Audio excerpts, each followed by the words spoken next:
Alrighty. You cue me, sure. Okay, first question. You were born in New York City and studied graphic design and photography at Parsons School of Design.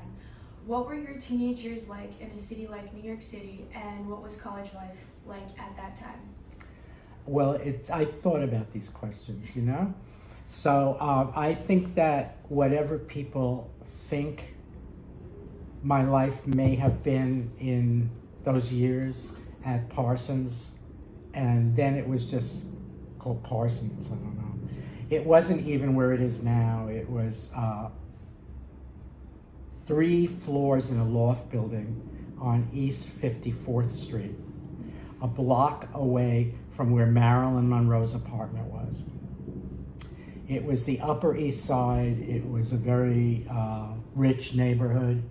And when I was there at Parsons in those 3 floors of a loft building, that's when JFK was assassinated. So that's the time, if you can even imagine, because you guys aren't old enough to go back to that time in New York, right? It was a time of swinging London, Carnaby Street, which all of a sudden became this focus of the hip world. Carnaby Street, everybody's going to Carnaby Street and buying clothes and dancing, and discos were just starting. And me and my friend Betty, we would go to this disco almost 5 nights a week underneath the 59th Street Bridge called Ondine. This is pre-Studio 54. And we thought we were the in crowd, you know? It was very exclusive, and so it wasn't like I'm on some college campus. No. This Brooklyn boy who'd only been able to think of being an artist in some way. And it's not like when high school was over for me, my parents said, well, what do you want to do? Or you didn't apply to these colleges? No, nothing like that. In fact, my parents didn't even talk about it. It was like, okay, I guess I want to go to Parsons. So I remember I stayed home for a month and I made what I thought was art on the floor of my bedroom, because you had to show them a portfolio. And I did, and to my shock, they said yes.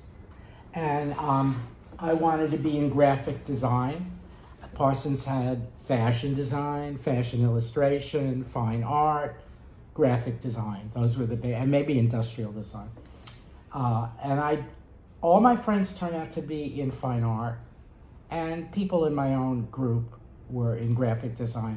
And I chose graphic design because I had spent my childhood looking at magazines and picture books.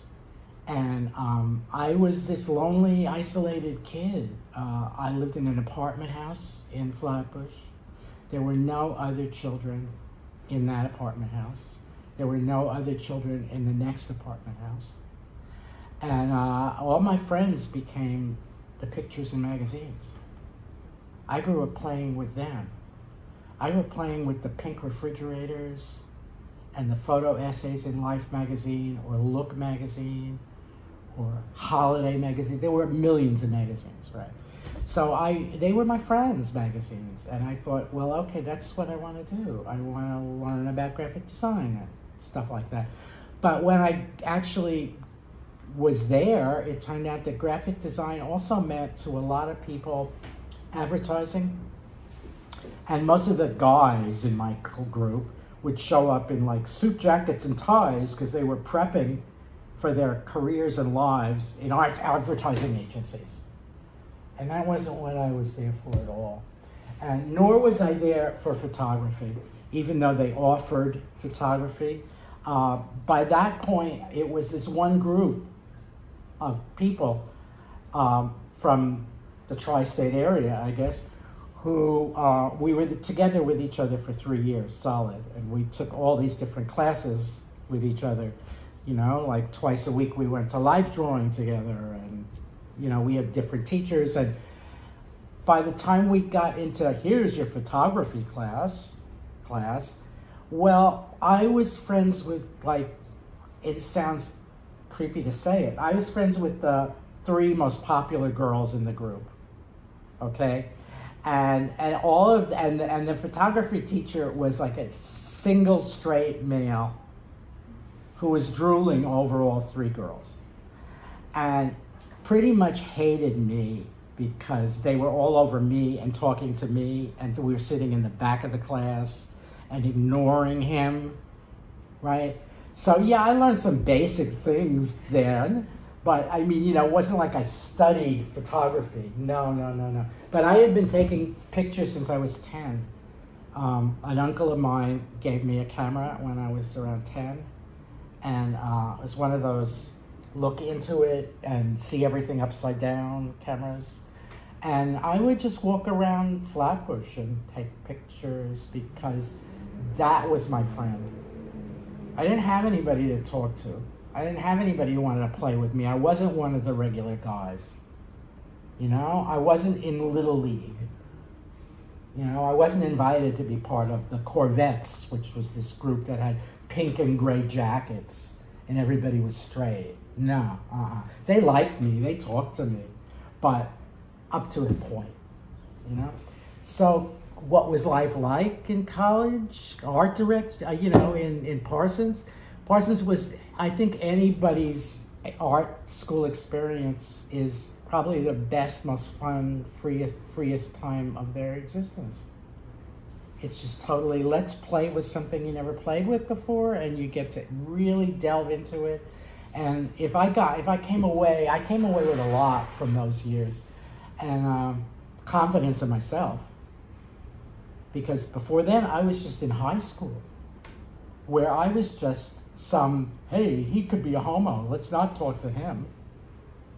I didn't have any friends. I had friends when I was a senior in high school, and I came together with this group of misfit kids, queer kids, who all spent their lives in high school being alone. And in the end, we all met each other, finally, So, and it gave me a lot of confidence to come in the city, and I take the subway every morning to Bloomingdale's and then walk east to Parsons. I became this version of me. Okay, so next question. That academic experience must have been really interesting. Do you remember your first portrait in college and your first professional portrait fresh out of college? Which skills learned in your studies were most useful for you in the real world? Well, almost none of that applies to me. I'm sorry to tell you that. Do I remember my first portrait? I don't think I did one. I was considered graphic design, and I wanted to make magazine layouts. I wasn't there yet. I hadn't evolved to that point yet. Not until the mid-1970s did I begin to take pictures. And I was in Parsons in the late 60s. So mid-1970s, I walk down the street and I look at everybody and everything all the time. It's an addiction. I see the details. I love the details, right? I really do. Like your socks, right? I took it all in, but so I'm walking on Canal Street, which is a few blocks from here in Lower Manhattan, one Sunday morning, and the sun is out, it's a nice day, and in 1976, I became aware that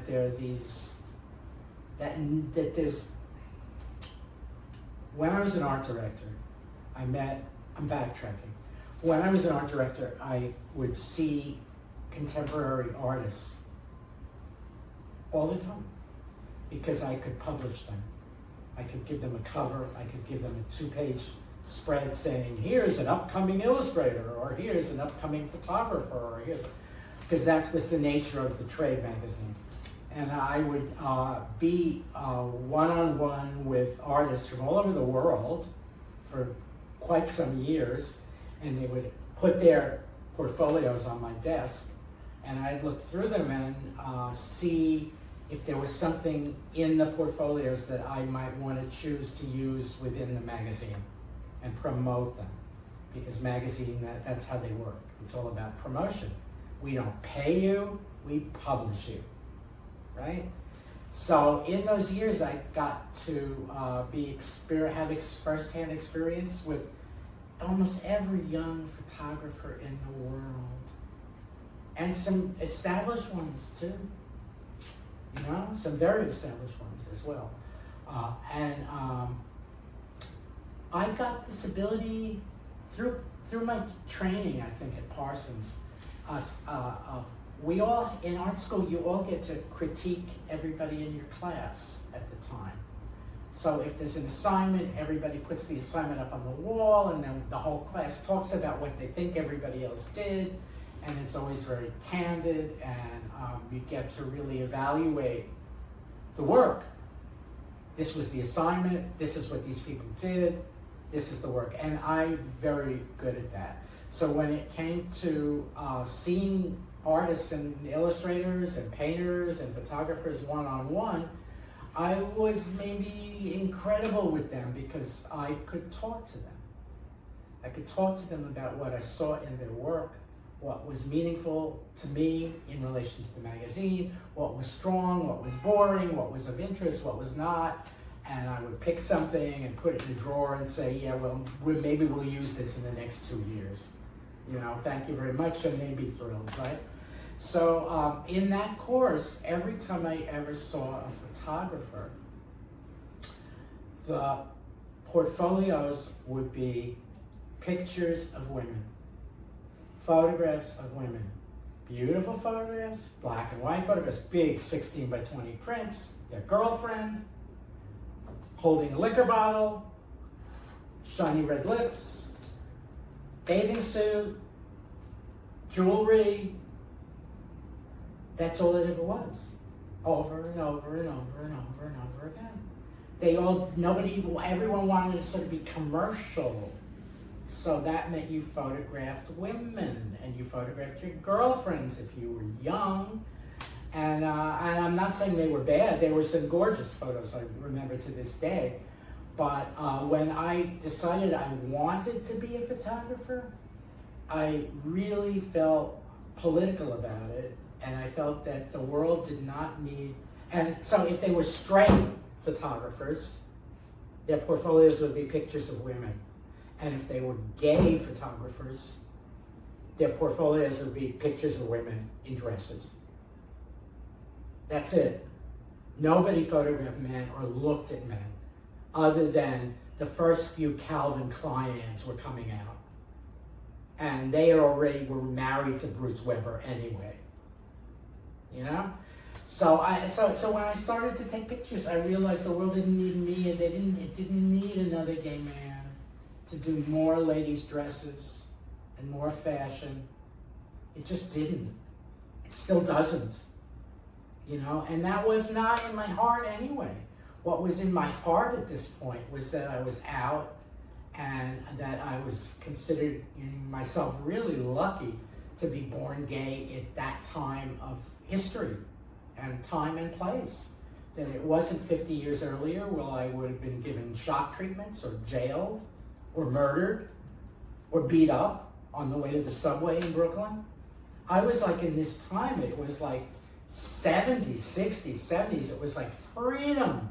Everyone was going to dance all night, you know, and everybody was smoking weed in their bedrooms, and everybody was happy, and everyone was like having sex, and it was like, what? You know, do I really have to pretend? Is this my career that I want to like be fascinated by women's dresses? No. So back to Canal Street. I'm walking on Canal Street, and I see these two straight guys, hot young straight guys on Canal Street, and they both have arms with tattoos on them. And I hate to digress again, but I would meet, when I was an art director, I would meet lots and lots of young art school graduates who were painters mostly, and they weren't supporting themselves being painters. They couldn't. They didn't know how. So as a way to support themselves, half a dozen people I knew were being underground tattoo artists in New York City. And tattooing in New York City had been illegal for maybe about 40 or 50 years and was still illegal in the mid-70s. It didn't become legal till early 90s. For maybe a 50-year period, the health department banned all tattoo parlors in New York. Nobody had tattoos. Who had tattoos were occasionally old guys who had been in the Navy, you know, and they would have a heart or mom or some bullshit, right? And it was almost like a non-subject, tattooing. And so I became friends with a couple of people who were painters basically, but had these secretive businesses of tattooing people from their apartments. And what they would offer people were these customized bodies and designs. And they would pretty much get these loyal followers who would then say, cover my body. You know, just you take over my body and make my body into a tattooed erotic object. It wasn't like, hey, I got my sleeve. No. Right? In fact, so I'm on Canal Street and I'm having this awareness of tattooing. And these two straight guys are walking down the street and I see some nice tattoos on one of the guy's arms and I stop the guys on the street. And I say, hey, you know, I'm really interested in tattooing in New York, and this is 1976. And I said, can I photograph your arms? And he said, sure, yeah, good. And I had, at the time, I had a little cardboard Kodak throwaway camera that rolled 12 exposures. And then you brought it into Dwayne Reed to get developed. And I had that in my pocket. So I used it and I took this picture and I walked away, and as I walked away, the guy says to me, hey, you know, I got birds too. And I went, huh? What? What? And I turned around and he unbuttoned his shirt, pulled up his t-shirt, and over these incredible, he was a ginger, over these incredible ginger pink nipples, showed me these two tattooed swallows, two birds flying over each nipple. And I took this picture and I went, and I walked away knowing that I had just taken a picture on the street that maybe didn't exist in this world. The tattoo craze wasn't here yet. And in 1976, I looked for books on tattoos and to find out more what's happening in tattoo world and how come there's nothing in New York. And you know, and this is a good story. I love to tell it because it should just be historically stated. That in 1976, there was one book available on tattooing in all of New York City. I still have it. It's dated from like the 30s. It's called Art, Sex, and Symbol. It was this one obscure book on tattooing with pictures of tattooed people, and available only in this store called Gotham Book Mart in Midtown. And it's on my shelf now, right? Exactly. So I was sort of ahead of the curve on the whole tattoo craze, the sexuality of tattoos, men with tattoos. Hidden tattoos are what really got to me. Because then I realized, hey, all these guys are walking on the street. What the fuck is underneath their clothes? You know? And I became really fascinated with that. And one of my friends at the time, a tattoo artist named Ruth Martin, Marten, she was tattooing people from her loft secretly. You know, so somebody had to give you their phone number because people were thinking they'd get busted for doing some illegal thing. Just the illegality of being a tattoo artist then had this cachet of counterculture, underground, mystery, risk. It was really a hot topic, you know? So for the next few years, I would talk to all my tattoo artist friends and get them to give me lists and names of their clients. Some famous people. Some famous, I photographed Zandra Rhodes, who was a huge fashion designer at the time from UK. You know, I found all these people who had hidden tattoos on their bodies, men and women. And I just show up at their house and take pictures of them. So this in a way is in relation to the question you asked me before about my first official portraits in this career. It wasn't even, you know, it was much looser than that. It was my interest in the eroticism of people's hidden bodies and what you couldn't see behind their clothes. And this other counterculture of ink and imagery and how it eroticized whatever area on your body you put it. That's the start of my photography. Great, so that's so cool. You're welcome, thank you. Right, I have a lot to say always.